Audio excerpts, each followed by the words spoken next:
आदरणीय अखिलेश यादव जी को जो हम सबके नेता और राष्ट्रीय अध्यक्ष जी हैं, उनको भिवंडी के जनता के बीच भी अपील करने आना था। लेकिन आप सब जानते हैं, महसूस करते हैं, देश भर की पार्टी के और देश के अंदर अगर बीजेपी से कोई सबसे मजबूती से लड़ रहा है तो उस व्यक्ति का नाम आदरणीय अखिलेश यादव जी को।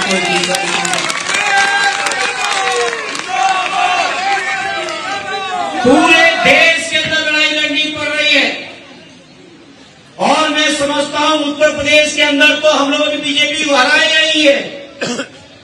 समाजवादी लोगों का प्रयास है कि देश के हर इलाके से भारतीय जनता पार्टी हारे और विपक्षी पार्टियां जीते और सैकड़ों ताकतें मजबूत हैं। आदरणीय अखिलेश यादव जी कभी बंगलौर का दौरा कर रहे हैं, कभी हैदराबाद का कर रहे हैं, अभी 17 तारीख को भुवनेश्वर जा रहे हैं, उसके बाद अन्य प्रांतों में भी जा रहे हैं और उत्तर प्रदेश का चुनाव आप सब जानते ही हो। इसलिए वो अपनी व्यस्तता के बीच आपके बीच जरूर नहीं पहुंचे, लेकिन उन्होंने अपना संदेश भेजा और सारे समाजवादी लोग जो उत्तर प्रदेश से चल के आपके बीच पधारे हैं, सभी लोग माननीय अखिलेश यादव जी के संदेश को लेकर आपके बीच पधारे हैं। और कहा है माननीय अखिलेश यादव जी ने कि जाके कह दो हमारी ओर से भिवंडी के लोगों को कि भिवंडी वालों पर हमें यकीन है, भरोसा है। जिस किसी को साइकिल पर बैठा के भेजा है, भिवंडी वालों ने उसको अपना आशीर्वाद और दुआएं देने का उनका संदेश लेकर आज आपके बीच आया हूं और इस यकीन के साथ आया हूं कि माननीय अखिलेश यादव जी का जो भरोसा भिवंडी की जनता पे है, वो भरोसा कभी भिवंडी वाले कमजोर नहीं होने देंगे, यकीन लेके आया हूं सर।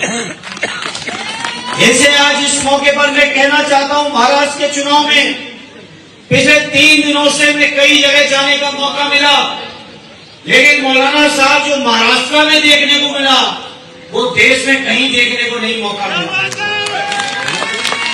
आप सोचिए, अजीबोगरीब चीजें देखने को मिल रही है। यहाँ के चुनावों में बीजेपी और कांग्रेस एक साथ हो जा रही है। बताओ भिवंडी वालों, सही कह रहा हूं कि नहीं कह रहा हूं? पूरे देश में गाली देते हैं हैदराबाद वाले, लेकिन मैंने पता चला यहाँ पर कि भिवंडी में भारतीय जनता पार्टी के साथ मिलकर लड़ने का भी काम कर रहे हैं। खुले आम पीछे से तो लड़ते रहे, पीछे से तो मिल ही रहे हमेशा, लेकिन महाराष्ट्र की जनता के बीच बेनकाब भी हुए और एक साथ मिलकर खुला चुनाव लड़ रहे हैं। कांग्रेस वाले बीजेपी से मिल जा रहे, MIM वाले बीजेपी से मिल जा रहे हैं, शिवसेना की दोनों पार्टियां वैसे बहुत लड़ती थी आपस में, लेकिन ये महाराष्ट्र के इस महापालिका के चुनाव में वो भी एक हो गई। सुना है कि पवार साहब की एनसीपी में भी गठबंधन हो गया है, जो एक दूसरे का चेहरा नहीं देखना चाहते। अजीबो गरीब चीजें महाराष्ट्र के चुनाव में देखने को मिली है। इसलिए मैं कहना चाहता हूं, संभवतः इन्हीं दलों का कुछ असर हमारे उन साथी पर भी पड़ गया जिनके लिए हम सब पिछले चुनाव वोट मांग थे।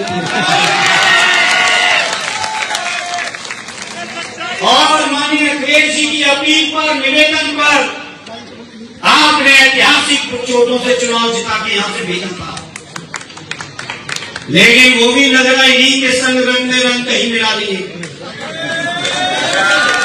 लेकिन मैं इस मौके पे कहना चाहता हूं, कोई कहीं मिल जाओ, भिवंडी की जनता पे असर नहीं पड़ता है। साइकिल निशान उनका था, साइकिल निशान उनका है और साइकिल निशान उनका रहेगा। मेरे भिवंडी के साइकिल रहेगा कि नहीं रहेगा?